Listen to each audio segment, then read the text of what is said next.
వాస్తవం మాట్లాడుకుందాం. ఈ మధ్య వచ్చినటువంటి రిపోర్ట్స్ ఏంటంటే చంద్రబాబు నాయుడు గారికి కానీ, లోకేష్ గారికి కానీ ఇప్పటికిప్పుడు ఎన్నికలు జరిగితే నెల్లూరు జిల్లాలో తెలుగుదేశం పరిస్థితి అగమ్యగోచరంగా ఉంది.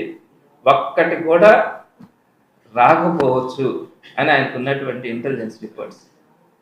ఆ కారణంగానే శ్రీకాకుళంలోనే ఎక్కడో మహానాడు పెట్టాల్సిన పరిస్థితుల్లో ఇక్కడ పెట్టి కనీసం మనం ఒక ఊపు తెచ్చుకోకపోతే మళ్ళా సున్నా కాదు కదా, ఇది అటర్ ఫెయిల్యూర్ అయిపోతుంది నెల్లూరు జిల్లా అన్న ఆలోచనతో శ్రీకాకుళంలో పెడుతున్నటువంటి దాన్ని అసలు నెల్లూరుకి ఎందుకు పెడుతున్నారు మీరు ఒకసారి అడగాలి. వాళ్ళని నెల్లూరుకి ఎందుకు పారుస్తున్నారు? శ్రీకాకుళంకి నెల్లూరులోనే పెట్టుకుంటే తప్పులే, అక్కడ పెట్టాలనుకున్న దాన్ని అక్కడికి ఎందుకు మార్పు చేస్తున్నారు? ఆ ఒక్క రీజన్కి సమాధానం చెప్పగలిగితే మీరు చెప్పిన దానికి కూడా ఆన్సర్ చేయొచ్చు.